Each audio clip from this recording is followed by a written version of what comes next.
Hi friends, मैं अजय आप लोगों का आदिशक्ति एकेडमी पे स्वागत करता हूँ। फ्रेंड्स, जैसा हम लोगों का जलवायु विज्ञान चल रहा था, तो जलवायु विज्ञान के अंतर्गत हम लोग वायुमंडल का संगठन एवं संरचना,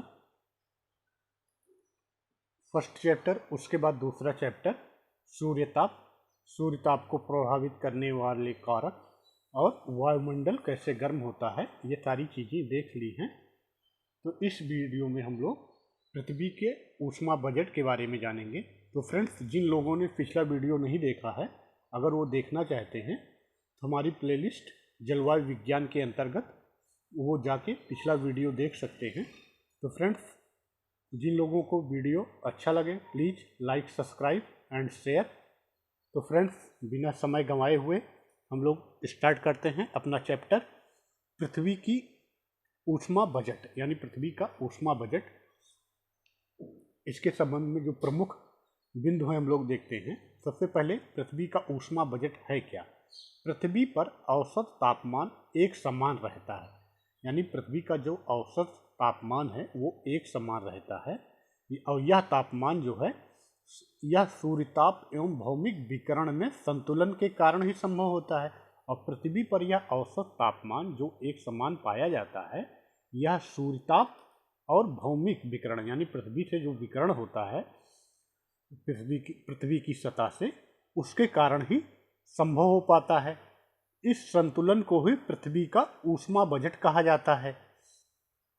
वायुमंडल की ऊपरी सतह पर प्राप्त होने वाली कुल ऊष्मा को यदि 100 इकाई मान लिया जाए, वायुमंडल की ऊपरी सीमा पर जो ताप प्राप्त होता है, अगर उसे हम कुल 100 इकाई मान लें, तो इसमें से 35 इकाई जो है पृथ्वी के धरातल पर पहुंचने से पहले ही अंतरिक्ष में लौट जाती है।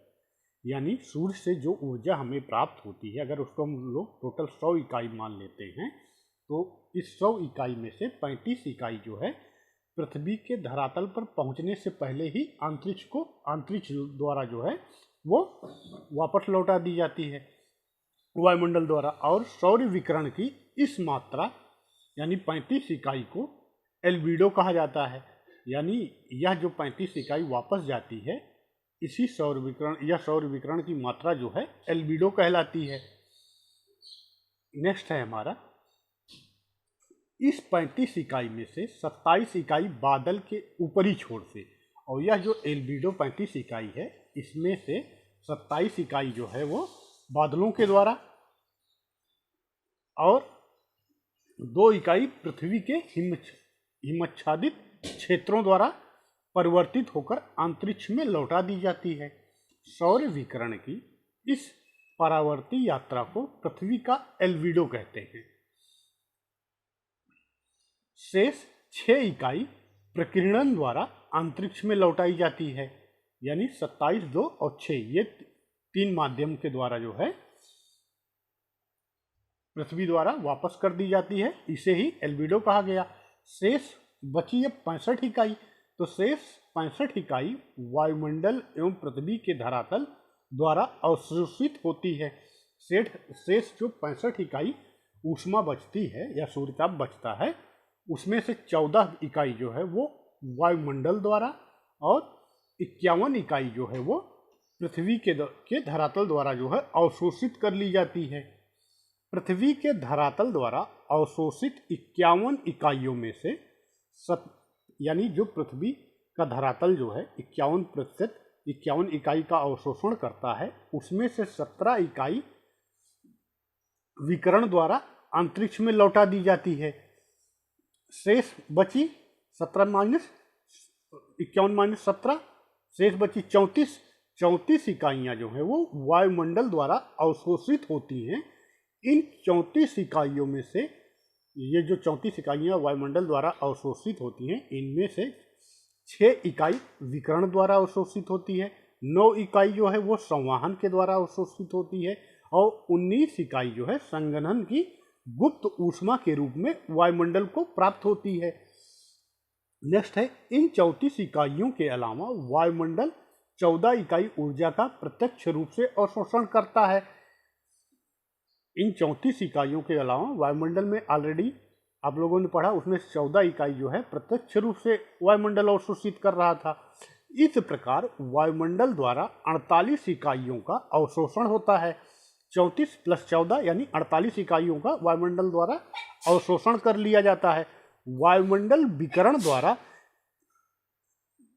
इन 48 इकाइयों को भी अंतरिक्ष में वापस लौटा दिया जाता है। वायुमंडल के विकिरण के द्वारा ये जो 48 इकाइयां हैं इनको भी अंतरिक्ष में वापस लौटा दिया जाता है। इस प्रकार पृथ्वी के धरातल तथा वायुमंडल से अंतरिक्ष में लौटने वाली विकिरण की इकाइयां क्रमशः 17 एवं 48 हैं। वापस लौटने वाली ये इकाइयां उन 65 इकाइयों को संतुलित कर देती हैं जो सूर्य से प्राप्त होती हैं। नेक्स्ट हम लोग देखते हैं अक्षांशीय ऊष्मा संतुलन। अक्षांशीय ऊष्मा संतुलन क्या है उसके बारे में जानते हैं। पृथ्वी के प्रत्येक अक्षांश पर प्राप्त ऊष्मा एवं खोई गई ऊष्मा में समानता नहीं होती। इसके बावजूद किसी भी अक्षांश के तापक्रम में ना तो लगातार वृद्धि होती है और ना ही लगातार ह्रास होता। यह स्थिति ऊष्मा के स्थानांतरण के कारण ही संभव होती है।